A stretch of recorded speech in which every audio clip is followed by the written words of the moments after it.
Este livro foi gravado pelo Serviço Domiciliar, editado e masterizado nos estúdios da Fundação Dorina Noil para cegos, lido por Anselmo D'Onofrio em julho de 2009, Contos Gauchescos e Lendas do Sul.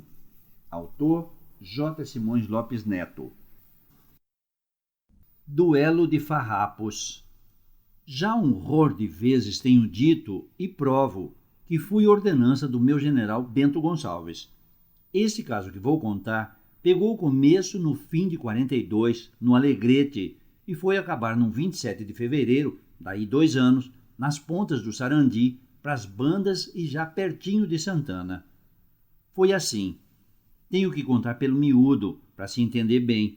Em agosto de 42, o general, que era o presidente da República Rio-Grandense, você desculpe, hoje estou velho, mas até hoje, quando falo na República dos Farrapos, tiro meu chapéu. O general fez um papel que chamavam-lhe decreto, mandando ordens para uma eleição grande para deputados. Estes tais é que iam combinar as leis novas e cuidar de outras coisas que andavam meio à matroca por causa da guerra. Em setembro houve a eleição. Em outubro já se sabia quem eram os macotas votados, que eram quase todos os torenas que andavam na coxilha. O jornal do governo deu uma relação deles e dos votos que tiveram, que eu sabia, mas já esqueci. Por sinal que esse jornal chamava-se Americano e tinha na frente um versinho que saía sempre escrito e publicado e que era assim, se bem me lembro. Abre aspas. Pela pátria viver, morrer por ela. Guerra fazer ao despotismo insano, a virtude seguir, calcar o vício. Eis o dever de um livre americano. Fecha aspas. Em novembro, os deputados, que eram 36, mas que só se apresentaram 22, juntaram-se em assembleia. Em dezembro, logo no dia 1, foi então a cerimônia principal. O general foi em pessoa, como presidente, com a ministrada, os comandantes de corpos e outros topetudos, e aí fez uma fala muito sisuda e compassada, que todos escutaram quietos, só sacudindo a cabeça, como quem dizia que era mesmo como o general estava lendo no escrito. Ué, e que pensa você? Estava tudo na estica, sim senhor. Fardas novas, bainhas de espada alumiando, redingotes verdes ou azuis com botões amarelos, padres com as suas batinas saidinhas, um estadão, e famílias, muita moçada fachuda, povaréu e até uma música. Eu e o outro ordenança, os dois, muito anchos, de gandola colorada. Por esse entrementes, no estado oriental, andava gangolina grossa entre Uribe e Rivera, que eram os dois que queriam o penacho de manda-tudo. Volta e meia as partidas deles se fechavam e sempre havia entrevero. Ah, se você visse a indiada daquele tempo, cada gadelhudo. Ah, bom. Mas, como quera, onde se encontrasse, a nossa gente entropilhava-se bem com a deles, e mesmo era a ordem dos superiores. Quando íamos mal da vida, já pelas caronas, nos bandeávamos para o outro lado da linha. Lá se churrasqueava, fazia-se uma volteada de potrada e voltávamos à carga, folheiritos no mais. O barão Caxias, que era o maioral dos caramurus, mordia-se com essas gauchadas. Mas tanto Oribe como Rivera nos codilhavam quando podiam, porquanto faziam também suas fusquinhas aos legais, apertavam o laço para nós, mas afrouxavam a ilhapa para eles. Você entende? Pau de 2 bicos, mas vá avancei cuitando. Rabo de saia é sempre precipício para os homens. Não vá avance cuidar que no caso andou mulher botando fungo no coração de ninguém. Não, senhor.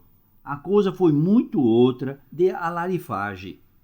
Naquele novembro de 42, quando os deputados foram se ajuntando de um a um, vindos de todos os rumos da província da República, e havia na vila do Alegrete movimento de comitivas e piquetes, um dia, já à boquinha da noite, chegou uma carreta de campanha, muito bem toldada, com boiada gorda e escoltada por um acompanhamento grande de gente bem montada e armada. Chegou o comboio e parou em meio da praça. E logo o que vinha de vaqueano cortou-se e foi apresentar o passe e outros papéis. E foi dizendo que a pessoa que vinha na carreta era uma senhora dona viúva que trazia ofício para o governo e que era sobre uns gados que haviam sido arrebanhados e cavalhadas e prejuízos e tal, e mais uma conversa por este teor e com mais voltas que um laço grande enrodilhado. Foi isso o que correu logo no redepente da curiosidade. Papéis foram que a tal dona trazia, que logo o general mandou chamar os deputados e os ministros, e depois se trancaram todos numa sala grande. E depois despachou um capitão para ir buscar a figurona. E ela veio. E mal que chegou, o general veio à porta, fez um rapapé rasgado e foi com ela para tal sala onde estavam os outros. Se era linda a beldade. Sim, senhor. De um gaúcho de gosto alçar na garupa e depois jurar que era Deus na terra. E destorcida e bem falante. E olhava para a gente como o sol olha para a água, atravessando. Dentro da sala, fechada, ia um vozerio dos homens. Depois serenava. Parece que eles andavam musitando. E a voz da dona repinicava, hablando um castelhano de mi flor. Lá pelas tantas levantaram um ajuntamento. O mesmo capitão foi levar a dona. E de manhã, nem carreta, nem boiada, nem comitiva apareceram mais. Depois é que vinha o conhecimento que aquela figurona tinha vindo de emissária. Rivera era mais valente. Uribe era mais sorro. Mas os dois, matreiraços. Agora, qual dos dois, para disfarçar dos caramurus, o chasque, mandou, em vez de um homem, aquela vivaracha? Qual dos dois foi, não pude sondar. Era assunto encapotado. Depois desse dia, começou a haver um zum-zum muito manhoso contra o general. Não sei se era inveja, ou intrigas, ou queixas, ou ganas que alguns lhe tinham. As coisas foram se parando embrulhadas na tal assembleia e uma feita, não sei por que chicos pleitos, o general e o coronel Onofre Pires tiveram um desaguisado.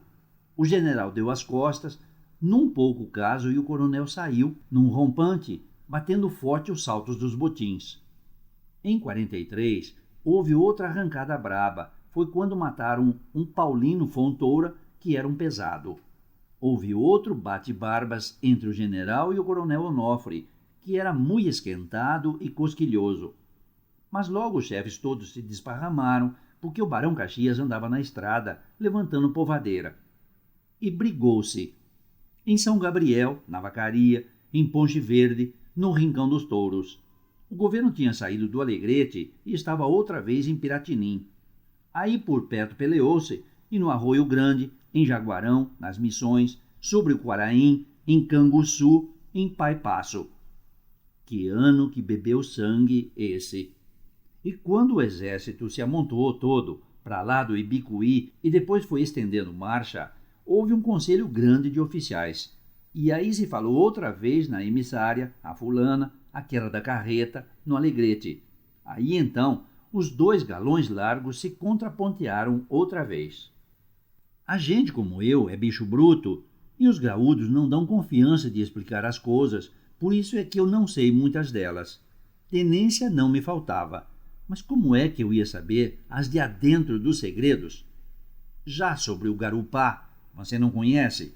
São os campos mais bonitos do mundo. Aí os homens se cartearam. Então já era o ano 44.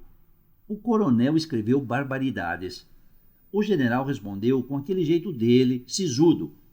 E quando foi no dia 27 de fevereiro, o general me chamou e mandou que eu fosse levando pela rédea, para a restinga, os dois cavalos que estavam atados debaixo de um espinilho. Era um Picasso grande e um colorado. Fui andando. Lá longe ia descendo um vulto, atrás de mim vinha outro. E devagarinho, como quem vai muito descansado da sua vida, os dois. Ah! Esqueci de dizer a você que atravessada debaixo da sobrecincha de cada flete vinha uma espada. Reparando, vi que as duas eram iguais, de copo fechado e folha grande, das espadas de roca que só mesmo pulso de homem podia florear. E quando parei e os dois vultos se chegaram, conheci que eram o meu general e o coronel Onofre. E desarmados, tchê! Mas como chegaram, Cada um despiu a farda, que botou em cima dos pelegos e desembainhou a espada que vinha. O colorado era do coronel, o Picasso do general. Então o general deu ordem. Espera aí, com os cavalos. E o coronel também. Bombeia, se chegar alguém, assobia. E rodearam a restinga para o outro lado. Então é que entendi a marosca. Eles iam tirar uma tora, dessas que não se tira duas vezes entre os mesmos ferros. Maneei os mancarrões e, com um olho no padre, outro na missa, por entre as ramas da restinga, fui espiar a peleia. Estavam já, frente a frente, de corpo quadrado. O sol dava a meio para os dois. O general Bento Gonçalves era sacudido no jogo da espada preta. Meneava o ferro, que chispava na luz como uma fita de espelho. O coronel Onofre parava os botes e respondia no tempo, mas com tanta força que a espada assobiava no curiscar. Nisto o general pulou para trás, fincou a espada no chão e pegou a tirar o tacão da bota, que se despregara. O coronel encruzou os braços e a espada dele ficou pendurada na mão, como de um prego. Para um que quisesse aproveitar, mas qual? Aqueles não eram gente disso, não. E cruzaram de novo. Em cima da minha cabeça, um sabiá pegou a cantar, e era tão desconchavado aquele canto que chora no coração da gente, com aqueles talhos que cortavam o ar, que eu, que já tinha lanhado muito cristão caramuru, eu mesmo fiquei, sem saber como, com os olhos nos peleadores, os ouvidos no sabiá, mas o pensamento andejando, nos pagos, no meu padrinho, no Jesus Cristo do oratório da minha mãe. Os ferros iam tinindo, e nisto o coronel deu um "Ah!".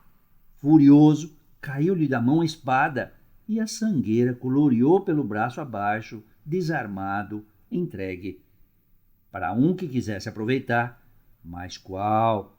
Aqueles não eram gente disso, não. O general tornou a cravar a espada na terra e veio ao ferido com bom jeito. Pegou o braço, viu o ferimento. Com um lenço grande que levantou do chão, do lado do chapéu, atilhou o talho para estancar o sangue. O outro, calado, nem gemia. Depois o general tornou a pegar da espada, fez uma inclinação de cabeça ao coronel e caminhou para cá. Foi o quanto eu me atirei para trás e me acocrei perto dos cavalos. Vestiu a farda, embainhou a espada e montou. Então me disse: "Agora vem gente, que eu vou mandar. Não te movas daí. Antes..." Reticência. E deu de rédea, a galopito, para o acampamento. E no silêncio que ficou, só ficou balançando no ar o canto do sabiá na restinga. Do outro lado, o sangue do coronel pingando nos capins. Deste lado, eu, sabendo, mas não podendo me intrometer. Agora veja, Vancê, se não foi mesmo o fungo daquela tal dona, emissária de um dos dois sorros castelhanos, que veio transtornar tanta amizade dos farrapos. Ela só não pôde foi mudar o preceito de honra deles. Brigavam de morte, mas como guascas de lei, leais sempre. Pois não viu, naquelas duas vezes, para um que quisesse aproveitar. E creia, Vancê, que lhe rezei este rosário sem falha de uma conta, apesar de já sentir a memória mais esburacada que poncho de calavera, pois faz tanto ano.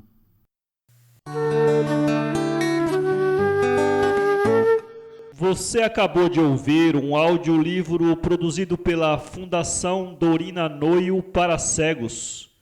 Para ler este conto, acesse www.poeteiro.com.